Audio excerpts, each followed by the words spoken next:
Chaud devant les amis. Chaud devant. Chaud devant parce qu'aujourd'hui, qu'est-ce qui se passe? Aujourd'hui, épisode 18. Et l'épisode 18, un peu particulier, pourquoi? C'est les pompiers. C'est les pompiers. Et les pompiers de Olonzac, dans l'Hérault. On va voir les héros des feux. Exactement. Donc on avance un petit peu la rencontre, puisque cette rencontre s'est passée après d'autres rencontres qu'on a fait après celle de Montalivette, Camille Comer, qui vient d'être publiée, que vous venez de regarder. Et donc vous les verrez par la suite, mais on a voulu avancer celle des pompiers puisque c'est vraiment l'actualité, c'est en ce moment et ils nous sauvent bien la vie tous les jours. Et donc on a voulu un petit peu leur rendre honneur et on trouvait ça important de mettre ça maintenant plutôt que ce soit décalé parce que vous l'avez pu le remarquer, il y a toujours un petit mois de décalage maintenant parce qu'il y a beaucoup de boulot de montage. Donc voilà, donc on a voulu leur faire ce petit clin d'œil et voilà. On Donc sera à l'heure comme les pompiers exactement. quand il y a besoin. Exactement. Donc voilà, profitez bien de cette vidéo et puis à tout de suite les amis. Bon voilà, la van life c'est aussi le rebolote. Donc là on est un peu comme c'est un peu comme si on avait notre petit repas Blédina. Ouais. On reprend le repas de la veille. Ou alors le repas de la veille d'un... Parce que des fois, moi, je vomis. Voilà. Donc voilà, on a notre petite rencontre chez les pompiers tout à l'heure. Mais oui, et puis le restaurant nous a dit ah non c'est plein. Donc on s'est barré. On a bu un coca et... C'est ça, on n'avait pas le temps et il faut qu'on soit à l'heure. C'est important d'être ponctuel pour les rencontres. Donc voilà, donc on mange rapidos dans le van sur un parking. C'est plutôt hyper sympa. Sur Parking des Anges. Parking des Anges, et vu qu'on a plus d'eau, là la vaisselle c'est un petit peu le souple. Oui. Donc là c'est l'idéal. Voilà, pendant qu'on fait l'upload en même temps de la vidéo, Full productivité. on va chez les pompiers. Et heureusement, parce qu'autant vous dire que là il va falloir le refroidir, l'ordinateur et le téléphone, parce que là ça crame. Hein. Centre de secours, capitaine Marcel Casal. Oh, il y a des camions. Oh, il y a du camion pompier là. Où il y a du camion, où il y a du pompier, Oh, il y a du pompier, il y a du camion. où il y a de l'expérience là. Ouh là là, il y a de l'expérience. Là il y a du sauvetage de vie, Ouais. c'est sûr. Les pompiers qui reviennent d'opération, extraordinaire. En pleine nuit, une sirène appelle au feu tous les pompiers. Alors nous, je dis pas qu'on a pas plus de mérite que les autres, mais c'est vrai que souvent les pompiers sont plus reconnus que d'autres qui travaillent de manière un peu plus anonyme, dans l'ombre. Je pense notamment à tous les bénévoles des Restos du Cœur et tout ça, quoi. Des maraudes et compagnie. Donc nous, c'est vrai que bon, on reste des pompiers volontaires, hein, mais on a cette faculté quand même où on est un peu mieux reconnu, un peu plus reconnu par la société que certaines autres activités, quoi. Donc on n'est pas la plus malheureuse en termes de reconnaissance.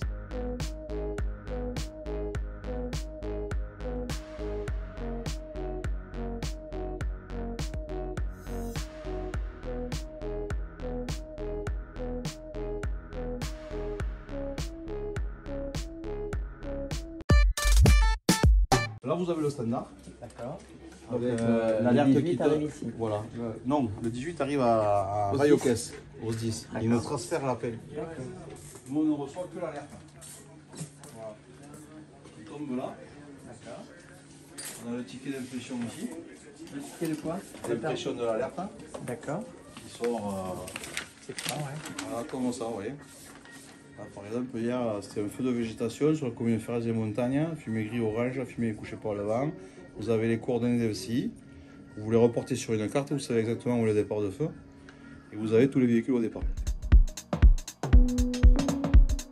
En fonction du code de l'intervention, il y a des départs, des trains de départ type. D'accord. Ah oui, Voilà. oui, la fiche type. Pour la prescription, pour un simple malaise, vous aurez à avoir une ambulance. D'accord. Pour un accident de la circulation, vous allez avoir un VSAV, qui est Ouais. l'ambulance, un FSR, le fourgon secours routier, qui sert à découper les voitures et tout ça, et un chef de groupe. Voilà, ça c'est systématique en fonction du code du sinistre. D'accord. Ok. Voilà. Donc ça arrive là, on a le ticket, alors le chef d'agré, il prend son ticket, et puis il part à l'intervention, on va faire le circuit de... Ah bah ouais, du super. chef d'agré. La caméra thermique, le drone, ben, il peut le prendre. Voilà, et avec Ça, ça, c'est les téléphones qui connectent entre. voilà, ça c'est le réseau interne Antares, D'accord. Antares relié ou non qu'on utilise sur les opérations de secours. D'accord, et que vous pouvez connecter à la police par exemple si vous avez besoin. Exactement, etc., c'est un ça canal commun. Ah, on c'est le peut, canal militaire, police, tout ça. Exactement, D'accord. on est interconnecté, interservice. Ok.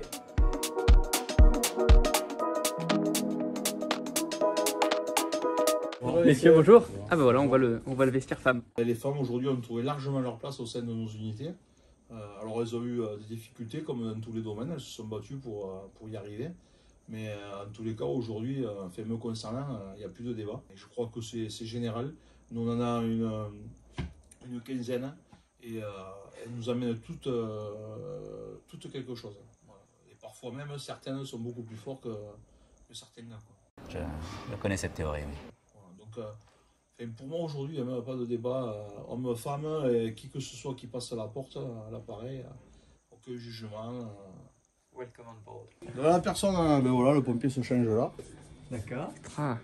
Sa tenue est où sa tenue de... Ah non, j'ai vu un mur de tenue là-bas comme le Ouais, mur ça des c'est la tenue. Ah, il se change là, c'est-à-dire qu'il a... Ah oui, sa tenue de pompier. Ça, c'est la tenue textile. D'accord. Donc là, il aura son pantalon, c'est... D'accord. Ok. Bon, après, ça reste un vestiaire d'homme. Hein. C'est un bordel. Messieurs, bonjour. Si il part pour un feu de forêt ou un incendie urbain, il vient au vestiaire feu protection au pays et il récupère sa veste textile et son surpantalon. Avec le casque adéquat. La veste chaude, c'est celle-là. Hein. Elle est lumifugée, elle a des caractéristiques techniques pour aller attaquer le feu. Le surpantalon qu'on met par-dessus. Lui aussi nifugé. Oui, c'est ça. Quand on part sur les feux urbains, on met le casque à feu. C'est le fameux galet, on est d'accord. Ah, le magnifique. Voilà. Ça vient de Lyon, ça, Coco. Lunettes de protection, sur protection pour le rayonnement thermique. Et si on part en feu de forêt, on met le casque F2 ici. Voilà, alors ça c'est le casque infirmier. Ouais. Là, le casque médecin. Quel est son principe? Pourquoi un casque différent? Parce que celui-ci répond à une certaine norme, avec une protection oculaire qui est faite pour protection oculaire qui est, vous voyez, très hermétique pour éviter les fumées. Voilà, mais qui garde toute la vision pour avoir toute la dextérité pour voir ce qu'on fait en termes de travail. Le casque est plus léger. Et ensuite, le casque de feu urbain, lui, il permet plusieurs choses. Une protection complète de l'encéphalée, avec la protection bas-volée pour éviter la pénétration dans le dos de projection. Après, le casque, il a la jugulaire qui permet d'avoir le bon maintien. Et ensuite, il a des accroches spécifiques pour pouvoir mettre l'ARI, le masque de respiratoire isolant, en milieu. Et après, il a la protection thermique où le rayonnement en feu urbain est beaucoup plus important qu'en feu de forêt. Ah, d'accord. Voilà, donc pour chaque utilisation, une spécificité particulière.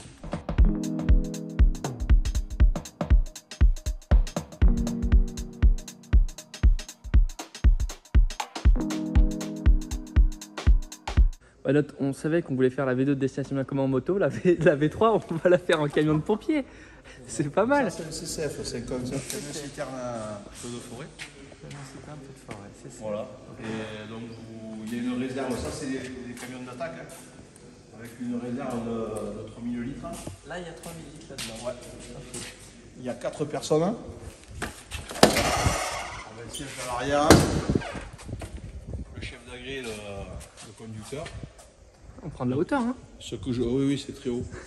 Et un franchissement, quand vous êtes en cabine, je peux vous dire que vous avez, quand vous n'avez pas l'habitude, vous avez l'impression. Et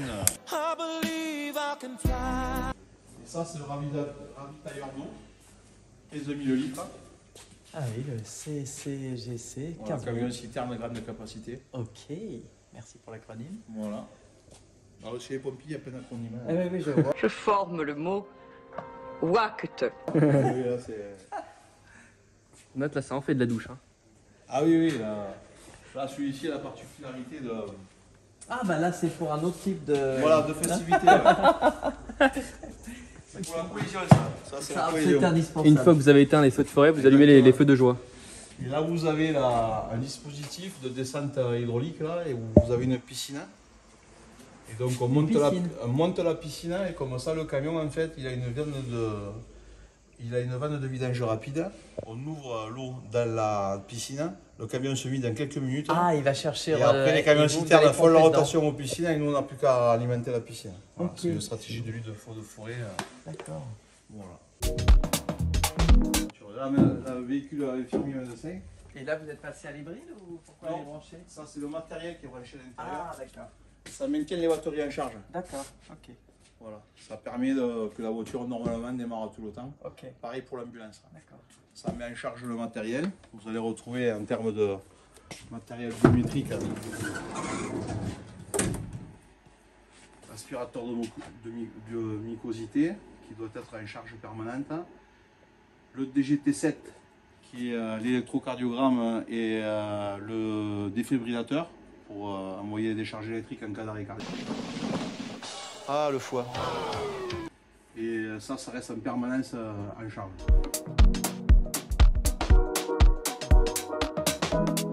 Sur l'arrêt cardiaque, on suit un protocole. On met ce qu'on appelle le protocole DSA, défibrillateur semi-automatique.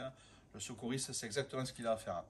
Une fois que le DSA est mis en place, le DSA, de manière très pédagogique, parce que c'est comme ça qu'on peut le dire, parle et donne les instructions. C'est-à-dire qu'il fait sa propre analyse, il fait l'analyse de la victime, dit si un choc est conseillé ou pas, Le matériel. le matériel. Ah, d'accord. Si le choc est conseillé, on appuie sur un bouton. S'il est déconseillé, il nous dit de continuer le massage cardiaque. Ok. Le chef d'agré, pendant ce temps-là, passe le bilan au SAMU en disant voilà devant ce à quoi on est confronté. Et le médecin régulateur va déclencher des secours médicaux supplémentaires. Alors, il est mort. Bah oui, mais qu'est-ce que vous voulez qu'on fasse? C'est du matos chinois là, moi j'y comprends rien. En général, au départ, si le médecin régulateur, si le SAMU est au courant de l'arrêt cardiaque, même l'opérateur CTA, qui est un opérateur pompier, fait un départ réflexe qu'on appelle, et c'est un départ réflexe arrêt cardiaque, et là il y a tout le train de départ qui s'en va, y compris l'équipe médicale. Mais nous, chez nous, l'équipe médicale, quoi qu'il en soit, c'est entre 30 et 45 minutes. Donc il faut que les premiers gestes soient sus, maîtrisés et faits, à l'intérêt de la victime. Ouais, évidemment. Merci docteur de m'avoir sauvé. On peut même plus faire de blagues ici. Je me souviens de pompiers volontaires de l'époque. Pour nous, c'était nos héros, c'était nos Marvel de l'époque. C'est sûr. Et donc, c'est comme ça qu'on a mis le pied à l'étrier. Après, on rentrait à 16 ans. Et puis après, voilà, c'est parti. Après, vous avez. Alors, certains progressent plus vite que d'autres parce que l'avantage des pompiers volontaires, c'est que vous n'avez pas de carrière à proprement parler. Vous avancez en fonction de vos amis. Quand on a passé les 16 ans et le cap de l'engagement volontaire, il y a aussi parallèlement une vie professionnelle. Et nous, en fait, avec mon associé, on se connaît depuis très jeune, on a eu envie de monter une entreprise qui nous permettait de nous donner du temps pour les pompiers volontaires. Donc c'est comme ça qu'on a créé notre boîte il y a 27 ans. Excellent, vous avez construit la boîte Ouais. autour de votre projet de philanthropie. C'est ça, ouais, c'est ça. Et ensuite, si vous voulez, pareil, pour la boîte, on a démarré tous les deux avec des V4 et la fourgonnette. Et puis maintenant, on a un peu développé l'entreprise. Et ceci dit, on essaye de garder toujours cette disponibilité, mais c'est un peu plus compliqué aujourd'hui, évidemment. Donc t'as bleu, bleu comme. Voilà, bleu. ça, c'est pas fait C'est le bleu exprès, travail. mais Ah, parce que là, je vois le bleu de travail. C'est le bleu de travail. et le rouge pompier. Il y a le bleu de travail et le rouge pompier. Pareil pour les ordinateurs. Alors vous avez l'ordinateur sapeur-pompier là, lié au réseau administratif sapeur-pompier. Et ici, l'entreprise. Alors, le problème, c'est quand il envoie un camion de pompiers pour peindre un mur. Donc ici, on est géré que par des pompiers volontaires. Moi, je suis chef d'entreprise. Je suis avec mon associé qui est également pompier. D'ailleurs, qui est de garde, chef de groupe aujourd'hui là. Et on a une entreprise de peinture. Là, il est en train de faire de la peinture pour repeindre la cage d'escalier et le couloir là. Il pose la toile de verre. Frédéric, mon associé, dont je vous parlais. Ah, ok. Ah bah voilà, Bonjour, monsieur. l'association. Là c'est en mode travail. Incroyable. Et donc, tous les deux, on a une entreprise de peinture de 22 salariés. Donc moi, je me suis mis au bureau ici toute l'année. Et après, on a nos bureaux d'entreprise au centre du village. Donc là, vous avez un profil type, voilà, chef d'entreprise. Après, vous allez retrouver des viticulteurs, 3-4 viticulteurs. Ensuite, vous allez retrouver des employés communaux, des salariés du BTP. Vous allez retrouver des médecins, des infirmières, volontaires également. Voilà, et en termes générationnels, on a la chance encore, nous, de pouvoir avoir toutes les générations. On n'est pas loin d'être pompier. On le mettra juste pour une vidéo, on peut pas le mettre parce qu'on va pas prétendre ce qu'on n'est pas, mais hein. Ah, c'est La classe. C'est la classe. 1574, c'est la date de création de la compagnie? Non, ça c'est la date de la création des armoiries du village de Lonzac. De Lonzac. Et en fait, comme il n'y a pas de normes particulières pour les armoiries locales, on va dire, Ouais. voilà, ça c'est l'écusson de la caserne de Lonzac qui a été fait un peu avec un loul qui représente le village de Lonzac, les deux haches supérieures qui sont les haches emblématiques des sapeurs-pompiers, avec les flammes sur le côté, voilà. Super. Magnifique. Et alors, ça, le chaudron, c'est parce qu'on boit beaucoup au Lonzac, c'est quoi? Non, l'histoire de loup là. Ah, vous appelez ça une loup? Parce que je cherchais un loup, mais j'avais pas compris, c'est une loup là. Alors aujourd'hui, les trois petites écussons aussi là. Oui. Alors je ne connaissais pas l'histoire, mais comme maintenant le club est 3 fois champion de France, hein, par anticipation, j'ai dit que c'est parce qu'on était 3 fois champion de France. Ouais, Alors je mentais jusqu'à maintenant, mais depuis 3 semaines, évidemment. on est fiers de notre village, de notre territoire. Vous avez bien raison. Sapeur parce qu'il sapait le bois, et saper le bois ça veut dire écarter le bois, parce qu'avant les villes étaient en bois. Et du coup, pour éviter que le feu se propage, tu sapais, c'est-à-dire tu coupais toutes les eaux entre la maison qui brûlait et l'autre. Magnifique. Et après pompier, parce qu'il fallait une pompe pour pomper l'eau. D'où sapeur-pompier. Donc Et c'est pour ça que le logo des pompiers c'est une hache. merci Destination Bien Commun pour la culture. C'est une petite page culture. Voilà, c'est le remplissage d'eau directement à la caserne chez les pompiers. Ça, c'est la classe quand même. Hein. Bon bah il n'y a pas le feu, mais il y avait un peu urgence quand même parce qu'on n'avait plus d'eau. Donc là, Merci les pompiers. c'est quand même pas mal. À domicile. Donc voilà, voilà les pompiers. Déjà, on espère que vous avez aimé cette belle rencontre avec Jean-Yves Dufaux, qui a tout vrai depuis le début. Il dit des belles paroles. On est vraiment super content d'avoir pu justement voir les pompiers parce que c'est un corps de métier qui pour nous est super beau. Voilà, c'est une vraie fierté et comme l'a dit Jean-Yves, on a vraiment de la chance dans ce pays. Il y a une vraie solidarité en tout cas à ce niveau-là, il y a une vraie organisation sur tout ce qui est sécurité, il y a des vraies infrastructures. Voilà, c'est quand même vraiment bien huilé. On peut être fier, heureux d'être en France pour ça et très heureux d'avoir justement les pompiers autour de nous qui nous aident vachement. Il y a tout un dispositif solidaire qui est bien mis en place, régi par l'État. C'est un système qui fonctionne bien.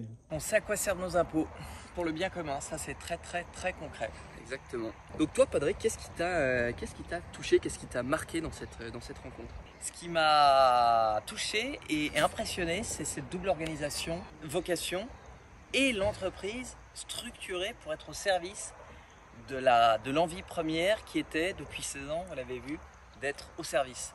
Une boîte où le colonel installe dans son bureau son PC de bureau et son PC pompier, avec l'armoire à gauche, l'armoire à droite, j'ai trouvé ça chouette. Donc c'est pas anecdotique, mais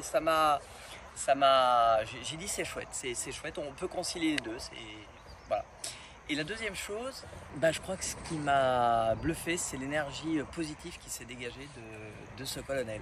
Moi, un colonel comme ça, il m'a donné envie d'y aller, il m'a donné envie de devenir pompier volontaire. D'ailleurs, il a ouvert le champ du recrutement, hein, on n'a plus besoin d'avoir 16 ans pour y aller. Et ça, j'ai trouvé que déjà, ça donnait de l'envie. Ça répondait, je pense qu'on était assez en phase sur notre envie d'y aller, d'être dans l'espérance. Et moi, ça m'a donné une bonne dose de pêche. Voilà. Moi, je pense que ce qui m'a touché, c'est l'intergénération. C'est quand même drôle, j'aurais pas pensé que c'était avec la rencontre des pompiers qu'on allait parler un petit peu intergénération. Et en fait, c'était super intéressant parce que nous, effectivement, on fait ce voyage intergénérationnel pour avoir chacun nos visions. C'est pour ça qu'on fait ces débriefs d'avant, d'après. D'ailleurs, on n'en parle pas avant, on ne sait pas ce que l'autre va dire et ça, c'est assez chouette. On fait des belles découvertes là-dessus. On a beaucoup d'échanges aussi le soir tout au long du voyage sur différents sujets. On hésite entre la corde et les pads. C'est ça. Allez! Et là, pour le coup, c'était assez chouette et marrant de voir que Jean-Yves nous expliquait que les pompiers, c'est aussi un métier, une vocation en tout cas, qui a énormément évolué avec le temps. Parce que voilà, il faut s'adapter à toutes les générations. Voilà, pour vous dire l'évolution, moi, quand on est rentré à 16 ans, c'était allez, on y va, et puis voici du bout de décoffrage. Alors on n'en est pas mort, mais aujourd'hui, on va dire qu'on a pris ce problème-là de bienveillance et d'encadrement humain qui est utile quoi, pour emballer tout ça. Quoi. On a besoin des pompiers de tout âge. On ne fonctionne pas tous de la même façon. Et en fait, il nous l'explique super bien. Il dit, en en fait les pompiers on a besoin aussi, on a envie de s'adapter aux nouvelles générations pour comprendre et savoir qu'est-ce qu'ils recherchent dans cette vocation de pompier. Tout le défi aujourd'hui est de savoir comment on peut justement accrocher cette intergénération. La vraie question, il faut savoir si à 50 ans ou à 60 ans, quand on est en poste à responsabilité comme le nôtre, hein, est-ce qu'on est en capacité de pouvoir faire passer les bons messages et aller recruter les jeunes d'aujourd'hui. Et c'est vrai que c'est ça. Aujourd'hui, on ne va pas le recruter en disant « assieds-toi, bon, je vais t'expliquer comment ça marche, c'est comme ça, c'est carré, c'est... » Le mec il part en courant, quoi. Enfin, je veux dire, il est fou, quoi. Là. Je veux donner moins de temps, moi, il m'explique qu'il faut que je me foute au garde à vous. Non. Alors, on a cette rigueur, bien évidemment, parce que... Elle est un peu nécessaire. Elle est nécessaire, le cadre, il est obligatoirement là. Mais nous, il faut qu'on mettre les bons curseurs, ou il faut qu'on ait ce cadre réglementaire, cette rigueur opérationnelle, parce que quand même, on est régi par toute une cinétique, quoi. Et puis qu'ils y trouvent du plaisir. On a été très heureux de savoir, et il nous l'a dit, que dans cette caserne, il y a des jeunes, il y a des plus âgés, il y a vraiment toutes les générations, et tout le monde y trouve son compte, même si on ne va pas tous chercher la même chose, et qu'on ne souhaite pas forcément tous la même chose. Mais encore une fois, tout ce qu'on veut, c'est le bonheur, le sourire et le don de l'autre. Et enfin, un grand merci au colonel, aux 10 qui nous a mis en relation et à tous ceux, parce qu'on a contacté d'autres brigades, parce que ça faisait longtemps que tu voulais le faire. À chaque fois, on a eu un super accueil pour aller à la rencontre. Ça s'est fait avec celle-là, ça devait être écrit. Mais avant ça, on en a eu d'autres. Et là, ça s'est fait hyper rapidement. Donc, bravo, une belle réactivité comme pour un feu. C'est vrai. Ça aussi. Ouais.